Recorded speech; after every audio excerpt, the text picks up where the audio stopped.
दर्शक बंधु ओडिशा 365 चैनल रे आपण मानकु स्वागत और अभिनंदन। श्रीमंदिर और आयुर्वेद संपर्क रे आमे पूर्वर आलोचना करथिले। ए प्रसंग रे आजिर विषय वस्तु होची अक्षय तृतीया सह आयुर्वेदर संपर्क कौन। आमे पूर्वर आलोचना करथिले जे श्रीमंदिर प्रत्येक परंपरा शरीरर स्वास्थ्य भित्तिक जहाँकि शरीर रे रोग प्रतिरोधक शक्ति उत्पन्न करे एवं ब्रह्मांडर प्रभाव को पिंड उपरे वा शरीर उपरे पकेवा को दिए नाही। यही प्रसंग रे आज आम आलोचना करिया अक्षय तृतीया सह आयुर्वेद बा पब्लिक हेल्थ जहाँ कहती जनस्वास्थ्य किभली भाव में निर्भर करुच्ची से संपर्क में आम आलोचना करिया।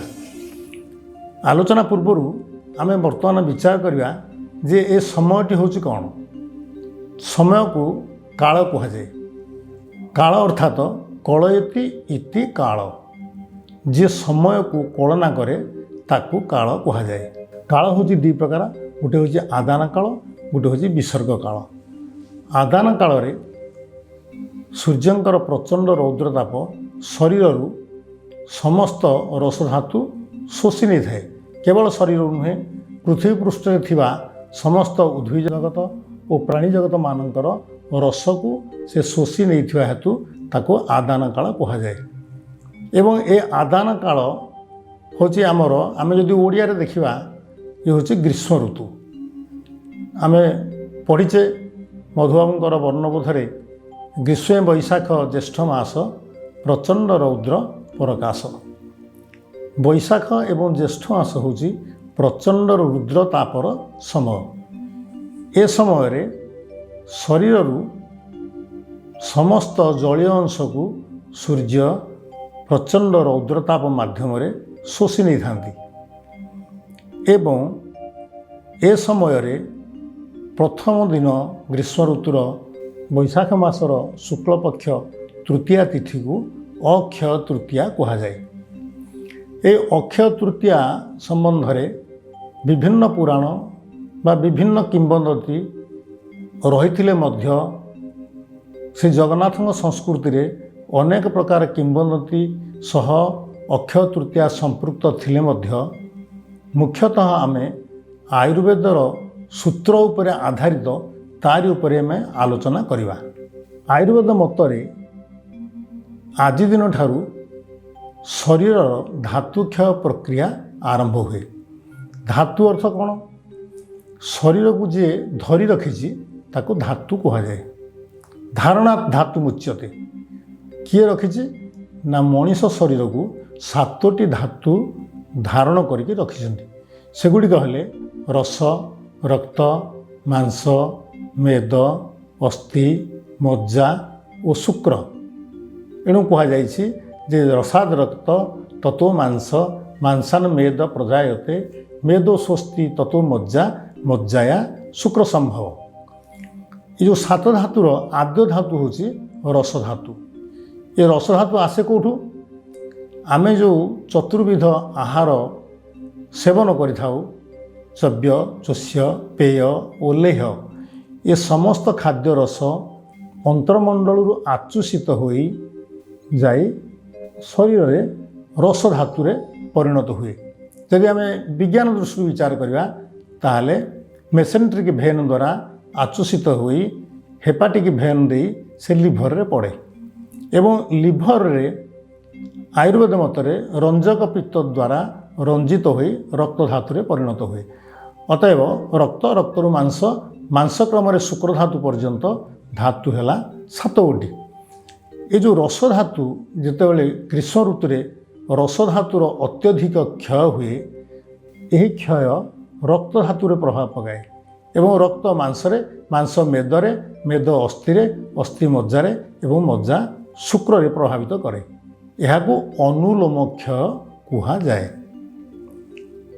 एवं कौन सी प्रकार जदि व्याधिग्रस्त हुए जड़े बा अत्यधिक शुक्र क्षय हुए ताहले शुक्र धातु अत्यधिक क्षय हेले से मज्जा को प्रभाव पकाए, ମଜ୍ଜା ଅସ୍ଥିକୁ ପ୍ରଭାବ ପକାଏ। ଏଭଳି କ୍ରମରେ ରସଧାତୁ ପର୍ଯ୍ୟନ୍ତ ଯେତେବେଳେ ସେ କ୍ଷୟ ହୋଇ ହୋଇ ଆସେ ତାକୁ କୁହାଯାଏ ବିଲୋମ କ୍ଷୟ। ଏ ଗ୍ରୀଷ୍ମ ଋତୁରେ ମୁଖ୍ୟତଃ ଅନୁଲୋମ କ୍ଷୟ ଆରମ୍ଭ ହୋଇଥାଏ ଏବଂ ସମ୍ଭବତଃ ଏଇ ରସଧାତୁ କ୍ଷୟକୁ ଅକ୍ଷୟ ତୃତୀୟା ଠାରୁ ବିଭିନ୍ନ ପର୍ବପର୍ବାଣୀ ମାଧ୍ୟମରେ ବାଧା ଦେବାର ପ୍ରକ୍ରିୟା ଯେହେତୁ ଆରମ୍ଭ ହୁଏ, ଅତଏବ ଏଣୁ ସମ୍ଭବତଃ ଏହି ଦିନଟିକି ଅକ୍ଷୟ ତୃତୀୟା ନାମେ ନାମିତ କରି ଶ୍ରୀମନ୍ଦିର ପରମ୍ପରାରେ ଧାତୁକ୍ଷୟ ନ ହେବା ପାଇଁ ଯେଉଁ ସବୁ ବିଧିବିଧାନ କରାଯାଇଛି, ଯଥା ଚନ୍ଦନ ଯାତ୍ରା, ଚନ୍ଦନ ଦେହରେ ଲଗାଇବା, ଚନ୍ଦନ ଯାତ୍ରାରେ ଜଳ ସନ୍ତରଣ କରିବା, ଏସବୁ ପ୍ରକ୍ରିୟା ଭିତର ଚନ୍ଦନ ଓ ବାହାର ଚନ୍ଦନ ଭାବରେ 42 ଦିନ ସମାପିତ ହୁଏ ଏବଂ ଏହି ସମୟ ଭିତରେ ରୁଦ୍ର ତାପରୁ, ପ୍ରଚଣ୍ଡ ରୌଦ୍ର କିରଣ ତାପରୁ ଶରୀରକୁ ରକ୍ଷା ମିଳିଥାଏ। ଦ୍ୱିତୀୟ କଥା ହେଉଛି, ପୌରାଣିକ ମତ ଅନୁସାରେ ଆଜିର ଦିନରେ ଭଗବାନ ବିଷ୍ଣୁ ଯବଧାନର ସୃଷ୍ଟି କରିଥିଲେ। ଧାନ୍ୟ ଶବ୍ଦକୁ ଶସ୍ୟ କୁହାଯାଏ ଏବଂ ଧାନ, ଯବ, ଗହମ ଇତ୍ୟାଦି ଏସବୁର ଗୋଟେ ଗୋଟେ ଶୁଙ୍କ ଥାଏ। ତେଣୁ ୟାକୁ ଶୁକ ଧାନ୍ୟ, ଆୟୁର୍ବେଦ ମତରେ ଏସବୁ ହେଉଛି ଶୁକ ଧାନ୍ୟ।